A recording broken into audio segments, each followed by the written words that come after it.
She threw her newborn baby into the river because the baby was too ugly, blind, and too skinny. She called her a demon, something that should never walk among humans. 7 years passed. Her husband turned against her for not giving birth. The villagers mocked her for being barren. Her mother-in-law was planning to bring another woman into the home and send her away. Desperate and broken, she returned to the same river where she had once thrown her child, begging for the child she once rejected. Every day, she cried by the water, as if the river could hear her pain. Then one day it did. Her baby floated back to her, unchanged, not older, just the way she had thrown her into the river years ago. Still blind, still tiny. But this time something was wrong. She thought it was a miracle. She didn't know the river had turned her child into something else. The baby was now a demon. She took the baby home, and 3 days later, something terrible happened. The cry of a baby echoed in the labor room. But when the baby came out of Bimbo, everyone in the room stood in shock. It was like Satan had used Bimbo's womb as his house for 9 months. The baby looked very ugly and scary. Where the eyes should have been, there was nothing, just smooth, soft flesh. No eyeballs, no opening. Her legs were long like broomsticks. And worst of all, the baby was a girl. Bimbo turned her face away. She frowned. This was not what she had expected. What will the villagers call this? What will my husband call me if he sees this? This was what Bimbo was whispering to herself silently. That night, after the village nurse had gone to rest, Bimbo quietly stepped out of the hospital through the back door. She held the baby tightly in her arms and walked slowly and weakly to the river at the edge of the village. Under the cold moonlight, Bimbo looked down at the baby one last time. Then she closed her eyes, took a deep breath, and threw the baby into the river. She turned around and walked away. She whispered to herself, "I will have another baby, and it will never look like this." The baby, now at the top of the river, was crying continuously, and her little voice was heard by the river spirit. And suddenly, something tiny and long like a hand slowly came out of the river and pulled the baby down into the water. Bimbo returned to the hospital and laid on her bed like nothing had happened. By morning, Mama Agbabai, the village nurse, came to check on her.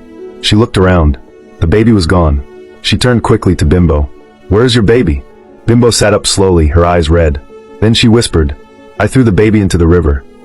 Mama Agbabai stepped back, her hands shaking. "What? Why would you do that?" But Bimbo didn't say a word. She just sat there and cried. "Please," she begged, "my husband must not hear of it. When he comes, just tell him I lost the baby." Mama Agbabai looked at her, torn between anger and pity. Then she sighed and nodded slowly. When Bimbo arrived later that morning, Mama Agbabai lied. "The baby died shortly after birth," she said quietly. Bimbo frowned. His face dropped. He looked down and suddenly his sadness turned to tears. He wept. Years passed. Bimbo could not get pregnant. 3 years. Then 4. Then 5. Bimbo began to change. His love was fading fast, like smoke in the wind. He stopped talking to her with joy. He started shouting, arguing, blaming. Whatever Bimbo did became wrong. Her food, too salty. Her clothes, not good enough. Her sleep, too loud, too soft, too anything. Everything about her now made Bimbo angry. Then one day, Bimbo's mother came to the house with another woman. "My son," she said harshly, "since your barren wife cannot give you a child, this one will. I will not sit and watch my son suffer like this when there are women who can give you children." When Bimbo heard this, she instantly dropped to the floor, crying. She held Bimbo's leg and wept loudly. "Please, Bimbo, don't marry someone else. In your family, you marry only one wife. If you bring her in, I will be sent away. Please, just give me 1 more year." Bimbo looked at her. He saw the pain in her eyes. He pitied her. He then turned to his mother. "Okay, Mama, let's give her 1 year. Just 1 year more. If she doesn't get pregnant before then, I will marry the new woman and send her away, since it is a taboo to marry 2 wives in our family." His mother, though not happy, nodded and left with the woman she brought. Months passed. The year was almost gone. Still nothing. Bimbo would stand in front of the calendar in their bedroom, tears running down her cheeks, staring at the few months she had left in Bimbo's house. Then one night, Bimbo returned to the river where she had thrown her child. She dropped to her knees and cried, "You, river, I know you can hear me. Please, if I can't have another child, bring back the one I threw inside you. I want my baby back. Please, I'm begging you." She cried and cried, though she didn't expect anything to happen. But she was just talking to the river. Maybe, just maybe, a miracle could happen. But nothing happened. She came back the next day, cried again, then again on the 3rd day, and this time something unexpected happened. The water began to move. It bubbled. It stirred.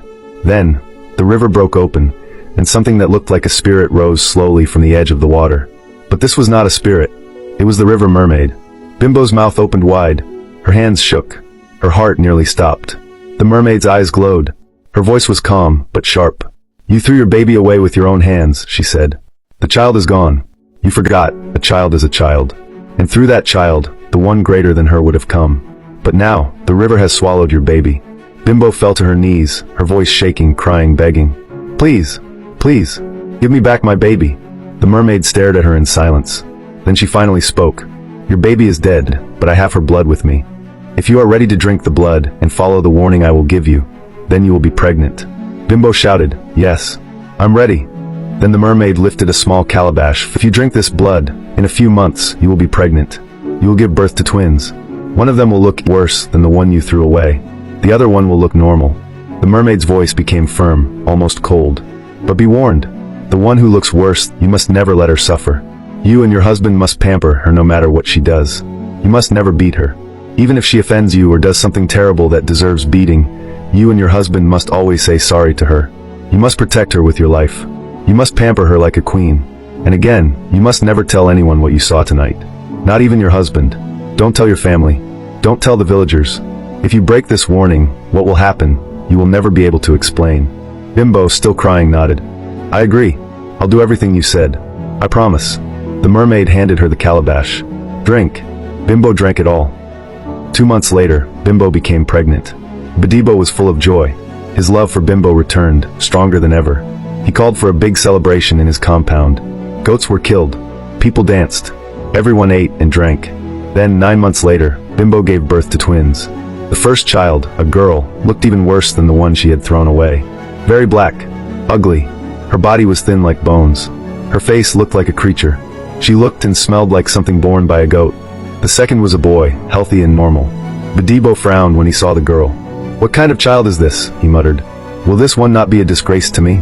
This is not a baby, this is something else." But Bimbo smiled gently and said, "A child is a child. Let's guide and protect her. Maybe she will grow up and look normal." 12 years passed. The girl, named Shade, became worse than what Bimbo and Bimbo had feared. She didn't walk like a normal human. She moved on her knees and 2 hands, like a goat. As old as she was, she defecated anywhere in the house like a toddler. She behaved like an animal, but Bimbo continued to care for her. She bathed her, cleaned her, carried her on her back like a baby. She pampered Shade more than anyone else in the house, even more than her twin brother, Segan. One night, while everyone was asleep, Bimbo heard a noise coming from the kitchen. He stood up quietly and went to check. When he entered the kitchen, he screamed in shock. Shade was on the kitchen floor. She had opened the pot, eaten all the soup, and then, she sat on the pot, urinated, and defecated inside it like it was a toilet. Bimbo shouted, "Bimbo! Bimbo! Come and see what this thing is doing." Bimbo ran to the kitchen. When she saw Shade, she didn't panic. She walked to her calmly, smiled, and said, "Sorry, my child, sorry." She carried Shade in her arms, cleaned her up, and patted her like a baby. Bimbo stood frozen, his mouth open in shock. From that night, his hatred for Shade deepened. He began to avoid her. He refused to let her come near him. He didn't even want to hear her name. Only Segan was allowed to go to school. Bimbo refused to let Shade attend. She feared other children would laugh at her. Or worse, that a teacher might beat her. And that must never happen. So Bimbo homeschooled her daughter quietly at home. She treated her like a fragile treasure. Bimbo could no longer bear it. Shade had become shameful to him. The villagers now whispered about him. "That's the man whose daughter walks and behaves like a goat." Whenever Bimbo needed to go into the village, he would take only Segan. Shade was never allowed to follow. Then one night, Bimbo woke Bimbo in the middle of the night and said, "Can't we just unalive this girl? Or hide her forever? She's bringing disgrace to my family." But Bimbo, shocked by what she was hearing, screamed, "No! Please, I beg you, please. Let's just leave her. She is your child." Bimbo frowned, unhappy with what his wife was saying. One day, when Bimbo had gone to work and Segan had gone to school, Bimbo had gone to the market. Shade was left at home alone. She crawled into Bimbo's room.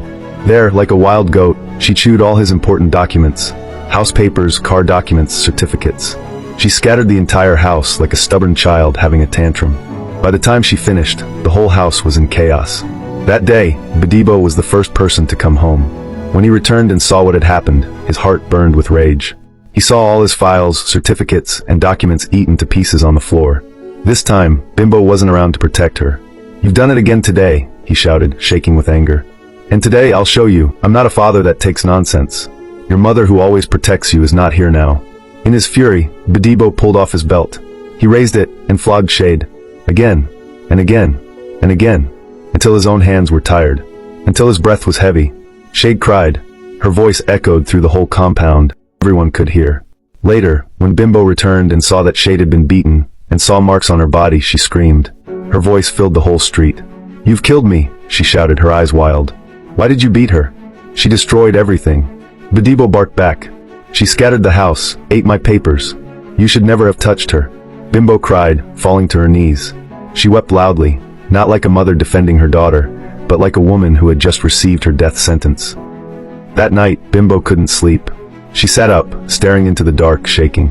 The mermaid's voice repeated over and over in her mind. "If you fail to follow this warning, what will happen? You will never be able to explain." Eventually, sleep took her. But when she woke up at midnight, Shade was gone. Bimbo checked the door. It was still locked from the inside. No one had opened it, but Shade was nowhere to be found. In the morning, Bimbo begged Bimbo, "Please, let's search for her. Maybe we can still find her." But Bimbo snapped, "If she's gone, let her go. I'm happy. No more goat crawling around my house." Bimbo burst into tears. She searched the whole village. She walked from street to street. Then she went to the river and cried out with her hands raised, "Mermaid, please, please come out. Tell me where she is." But there was no response. The water was still. The river was silent. 3 days passed. Still no one saw Shade. Bimbo never stopped weeping, but Bimbo showed no concern.